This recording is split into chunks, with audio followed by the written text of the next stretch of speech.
Good morning friends, आप सभी का श्री कृष्णा क्लासेस कादीपुर के यूट्यूब चैनल पर हार्दिक स्वागत है। आज हम आप सबके बीच में 27 दिसंबर 2024 के करंट की प्रश्नों की श्रृंखला को डिस्कस करेंगे। सबसे पहले हम कल के प्रश्नों का रिवीजन करेंगे, उसके बाद आज के प्रश्नों की श्रृंखला को शुरू करेंगे। हाल ही में सुशासन दिवस कब मनाया गया? तो इसका जवाब हो जाएगा 25 दिसंबर को। हाल ही में क्रिस्टम फ्रोस्टाडोटिर कौन से देश की प्रधानमंत्री बनी? तो यहाँ पर जवाब हो जाएगा आइसलैंड। अमेरिका ने किसे अपना राष्ट्रीय पक्षी घोषित किया? तो बोल्ड ईगल को। हाल ही में किसने 2025 को एआई ईयर घोषित किया है? तो यहाँ पर AICTE ने। हाल ही में उत्तराखंड हाई कोर्ट के नए चीफ जस्टिस कौन बने? तो नरेंद्र जी। हाल ही में हरित बुनियादी ढांचे के लिए किस बैंक से $500 मिलियन का ऋण लिया गया? तो यहाँ पर भारत ने ADB से $500 मिलियन का ऋण लिया है। आगामी एरो इंडिया शो 2025 का आयोजन कहाँ किया जाएगा? तो यहाँ पर बेंगलुरु में आयोजित किया जाएगा। हाल ही में देश का पहला डिजिटल म्यूजियम कहाँ खोला गया? तो इसका जवाब हो जाएगा महाराष्ट्र। किस मंत्रालय ने गणतंत्र दिवस 2025 की झांकी के लिए स्वर्णिम भारत विरासत और विकास विषय थीम की घोषणा की है? इसका जवाब हो जाएगा संस्कृति मंत्रालय। अगला प्रश्न है, दिसंबर 2024 में 67वीं राष्ट्रीय शूटिंग चैंपियनशिप 2024 में साहू तुषार माने ने पुरुषों की 10 मीटर एयर राइफल प्रतियोगिता में कौन सा पदक जीता? तो इसका जवाब हो जाएगा स्वर्ण पदक। तो ये रहे हमारे कल के दिन के प्रश्न। अगर आप सभी ने कल का वीडियो नहीं देखा है तो प्लेलिस्ट में जा करके उसको देख सकते हैं, डिटेल में आप उसको रीड कर सकते हैं। चलिए शुरू करते हैं आज के प्रश्नों की श्रृंखला को।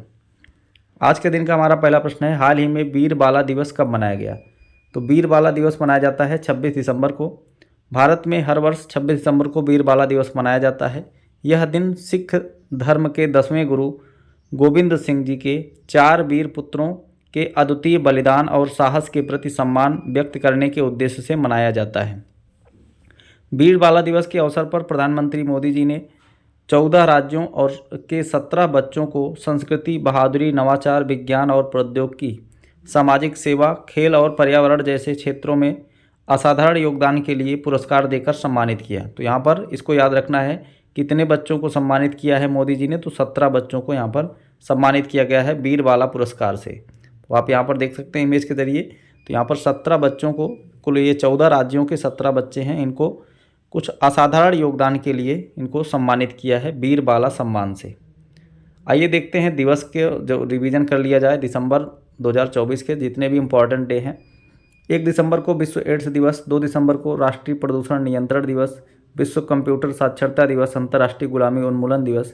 3 दिसंबर को विश्व दिव्यांग दिवस, 4 दिसंबर को भारतीय नौसेना दिवस, विश्व वन्यजीव संरक्षण दिवस, अंतर्राष्ट्रीय चीता दिवस, अंतर्राष्ट्रीय बैंक दिवस। 5 दिसंबर को अंतर्राष्ट्रीय स्वयंसेवक दिवस, 5 दिसंबर को मनाया गया विश्व मृदा दिवस। 6 दिसंबर को होमगार्ड और नागरिक सुरक्षा स्थापना दिवस। 7 दिसंबर को अंतर्राष्ट्रीय सशस्त्र सेना झंडा दिवस। 7 दिसंबर को ही अंतर्राष्ट्रीय नागरिक विमानन दिवस। 8 दिसंबर बोधि दिवस। 9 दिसंबर अंतर्राष्ट्रीय भ्रष्टाचार विरोधी दिवस। 10 दिसंबर अंतर्राष्ट्रीय मानवाधिकार दिवस। 11 दिसंबर अंतर्राष्ट्रीय पर्वत दिवस। 12 दिसंबर सार्वभौमिक स्वास्थ्य कवरेज दिवस। 14 दिसंबर राष्ट्रीय ऊर्जा संरक्षण दिवस। 16 दिसंबर राष्ट्रीय विजय दिवस। 18 दिसंबर अंतर्राष्ट्रीय प्रवासी दिवस। 18 दिसंबर अल्पसंख्यक अधिकार दिवस। 19 दिसंबर गोवा मुक्ति दिवस। 20 दिसंबर अंतर्राष्ट्रीय मानव एकजुटता दिवस। 21 दिसंबर विश्व ध्यान दिवस। 22 दिसंबर राष्ट्रीय गणित दिवस। 23 दिसंबर राष्ट्रीय किसान दिवस। 24 दिसंबर राष्ट्रीय उपभोक्ता अधिकार दिवस और 25 दिसंबर सुशासन दिवस के रूप में मनाया गया। ये रहे दिसंबर माह के प्रमुख इम्पॉर्टेंट डे। आइए देखते हैं अगला प्रश्न। तो हाल ही में पूर्व प्रधानमंत्री मनमोहन सिंह जी का निधन हो गया। वे किस वर्ष पद्म विभूषण अवार्ड से सम्मानित किया गया था? तो उनको जो है पद्म विभूषण से सम्मानित किया गया था 1987 में। तो अभी हमारे देश ने एक अद्वितीय नेता को खो दिया है, जो कि हमारे देश के पूर्व प्रधानमंत्री रहे मनमोहन सिंह जी के रूप में। इन्होंने 1991 में जब भारत में जो है आर्थिक तंगी हुई थी, तो उस समय उन्होंने देश को बचाया था एक LPG रिफॉर्म के तहत। ठीक है, तो ऐसे अद्वितीय नेता को संस्था की तरफ से और मेरी तरफ से जो है सत सत नमन और विनम्र श्रद्धांजलि। 26 दिसंबर 2024 को पूर्व प्रधानमंत्री मनमोहन सिंह जी का निधन हो गया। वे लंबे समय से बीमार चल रहे थे। 92 वर्ष की उम्र में उनका निधन हुआ है। इनका जन्म 26 सितंबर 1932 को अविभाजित भारत के पंजाब प्रांत में हुआ था। ये 2 बार भारत के प्रधानमंत्री रहे, 2004 से 9, 2009 से 14। वे आरबीआई के 15वें गवर्नर के रूप में भी काम कर चुके हैं। योजना आयोग के उपाध्यक्ष भी रहे हैं। 1991 से 1996 तक हमारे देश के ये केंद्रीय वित्त मंत्री भी रहे हैं। उनकी ऑटोबायोग्राफी यानी आत्मकथा है चेंजिंग इंडिया। ठीक है, तो इतनी चीज़ें आपको याद रखना है। अभी देखते हैं 2024 में प्रमुख जो निधन हुए हैं प्रमुख व्यक्तियों का, जैसे श्याम बेनेगल का भी निधन हो गया। ये फिल्म निर्माता थे। ओम प्रकाश चौटाला जो कि हरियाणा के पूर्व मुख्यमंत्री थे। तुलसी गौड़ा पर्यावरणविद थी। जाकिर हुसैन तबला वादक थे। पी वेणुगोपाल ये भारत के पहले हृदय प्रत्यारोपण करने वाले व्यक्ति थे। कनक राजू तेलंगाना के गुसादी लोक नर्तक थे। वे राजगोंड जनजाति से थे। शारदा सिन्हा बिहार कोकिला के नाम से मशहूर प्रसिद्ध लोक गायिका थी। विवेक देवराय पीएम के आर्थिक सलाहकार परिषद के अध्यक्ष थे। विवेक देवराय के.एस. पुट्टास्वामी निजता का अधिकार मामले में इन्होंने महत्वपूर्ण भूमिका निभाई थी। इनका भी निधन हो गया है। इतना आपको याद रखना है। अगला प्रश्न है, हाल ही में किस नोबेल पुरस्कार विजेता ने अपनी नई पुस्तक छौंक on food economics and society लिखी है? तो यहाँ पर अभिजीत बनर्जी के द्वारा लिखा गया है यह पुस्तक। तो यह बुक भारतीय भोजन कला के ऊपर लिखी गई है। इस बुक में बताया गया है कि कैसे भारतीय पकवान भारत के समाजशास्त्र और अर्थशास्त्र को जोड़ते हैं। अभिजीत बनर्जी भारतीय मूल के अमेरिकी अर्थशास्त्री हैं। उन्हें 2019 में इकोनॉमिक्स का नोबेल प्राइज़ मिला था। इनकी एक बुक है cooking to save your life. एक बुक और इनकी है cooking to save your life. तो यहाँ पर जो आप लोग तड़का लगाते हैं खाना बनाते समय, उसी के ऊपर यहाँ पर लिखी गई छौंक on food economics and society, और ये अमिताभ जो है बनर्जी के द्वारा लिखी गई है। आइए देखते हैं प्रमुख किताबों को रिवीजन कर लिया जाए जो 2024 में चर्चे में रही। खाकी के स्थितप्रज्ञ अनिल रतूड़ी की पुस्तक है कॉल ऑफ द गिर। परिमल नाथवानी भारत के 75 महान क्रांतिकारी Bhim Singh. India at the rate 100 K B. Subramaniam. Breaking rocks and barriers Sudipta Sengupta. Manoj Bajpayee the infinitive biography Piyush Pandey. Power within the leadership legacy of Narendra Modi doctor R Bala Subramaniam. The book of compassion Dalai Lama और कैलाश सत्यार्थी द्वारा लिखी गई। सोर्स कोड माई बिगनिंग ये बिल गेट्स की पुस्तक है। Hold on to your dreams Ruskin Bond. India's foreign policy Kalol Bhattacharya. The conspiracy Gotabaya Rajapaksa. The winner mindset Shane Watson. संस्कृति के आयाम Manoram Mishra. 4 star of destiny Manoj Mukund Naravane. एक समंदर मेरे अंदर Sanjeev Joshi. Welcome to paradise Twinkle Khanna. अगला है मेजर ध्यानचंद की पुस्तक है गोल। विश्वनाथ आनंद की पुस्तक है my best game of chess. Mary Kom की पुस्तक है unbreakable an autobiography. Saina Nehwal की playing to win. Milkha Singh the race of my life. Shahid Afridi game changer. Sachin Tendulkar playing it my way. Deepa Malik bring it on. Doctor Dinesh Sahara की पुस्तक है my beloved life. R Ashwin ने भी जो है अपनी पुस्तक लॉन्च की थी। अब बिहार के बीपीएससी एग्जाम में पूछा भी गया था 70वीं बीपीएससी में। I have the street a Kutti cricket story. M K Ranjit mount mammals of the world. Doctor Sanjeev Kumar treasures of Gupta empire. और थॉमस मैथ्यू रतन टाटा ए लाइफ नामक पुस्तक इन्होंने लिखी है। ये रहे प्रमुख जो है बुक्स जो चर्चे में रही थी। अमेरिका ने किसे अपना राष्ट्रीय पक्षी घोषित किया? तो यहाँ पर ये आपको जो है कल का प्रश्न हो जाएगा, ये आज का प्रश्न नहीं है। आइए अगला प्रश्न देखते हैं। हाल ही में अमिताभ चटर्जी को किस बैंक का नया प्रबंध निदेशक नियुक्त किया? तो यहाँ पर जम्मू और कश्मीर बैंक का प्रबंध निदेशक नियुक्त किया है अमिताभ चटर्जी को। तो अभी यहाँ पर आपको इसको ध्यान में रखना है। हाल ही में ग्रामीण घरों में 100% पाइप से जल पूर्ति करने वाला 5वां राज्य कौन सा बन गया है? तो यह पंजाब बन गया है।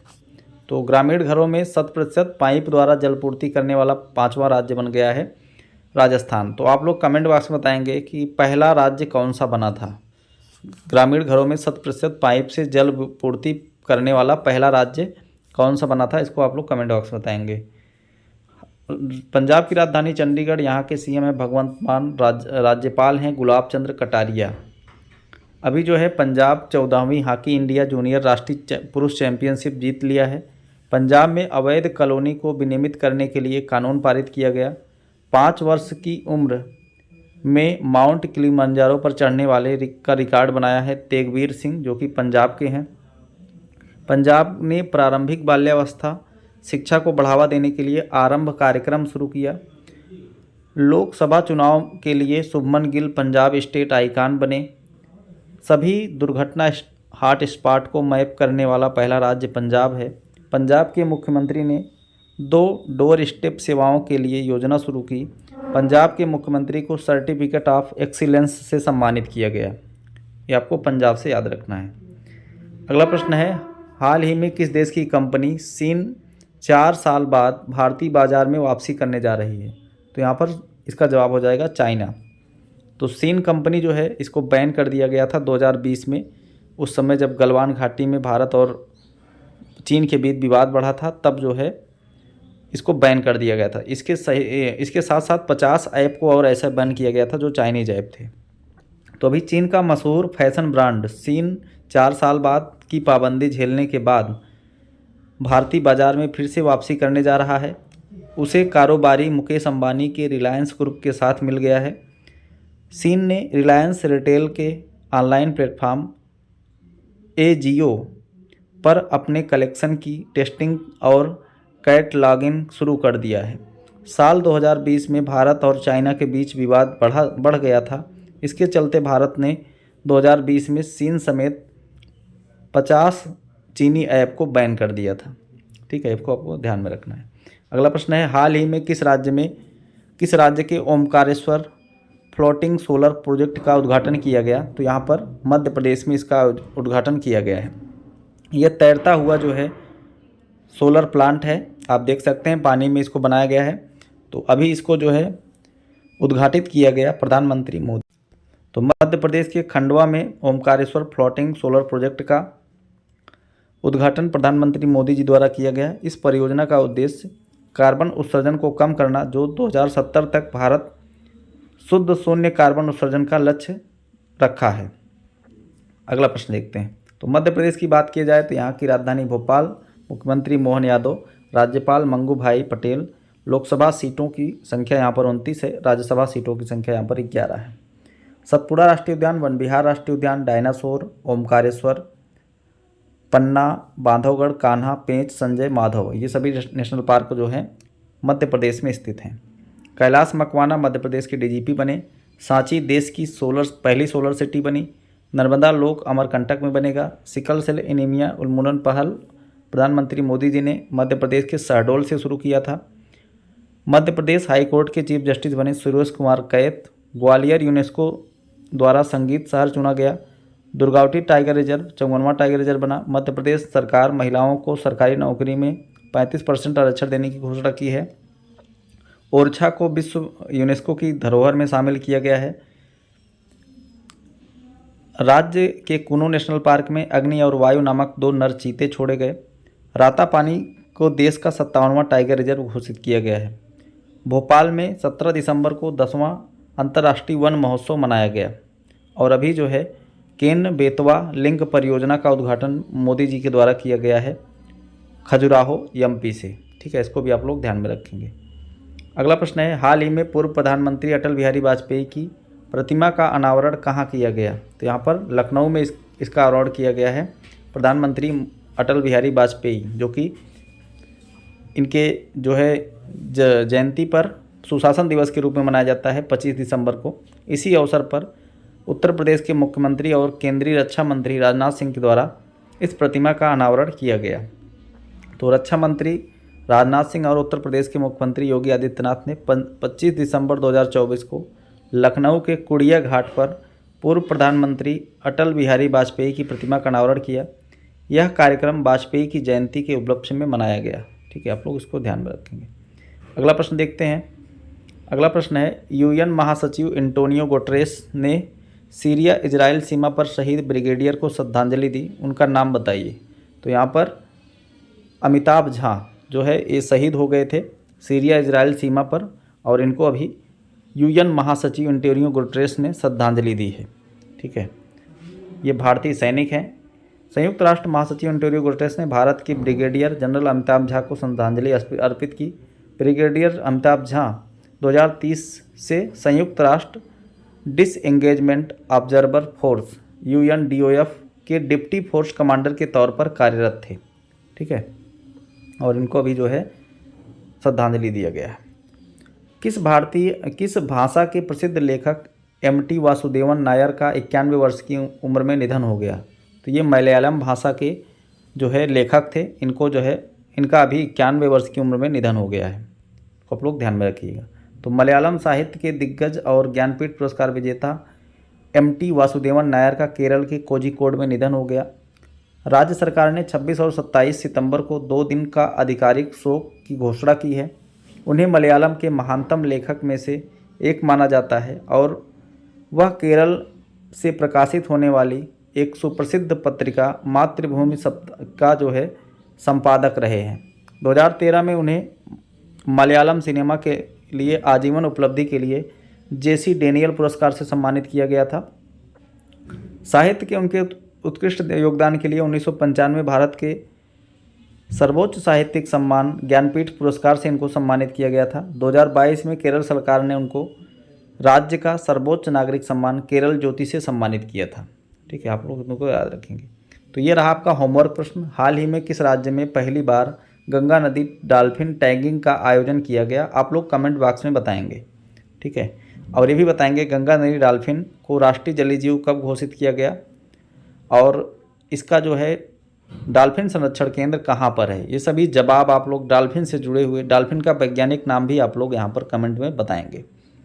तो ये रहे हमारे आज के दिन के करंट के प्रश्न। आपको वीडियो कैसा लगा कमेंट बॉक्स में ज़रूर बताएंगे। चैनल पर नए हैं तो चैनल को सब्सक्राइब करें, और वीडियो पसंद आया तो लाइक करिए, ज़्यादा से ज़्यादा लोगों के पास शेयर करिए। मिलते हैं नेक्स्ट वीडियो में। Thanks for watching.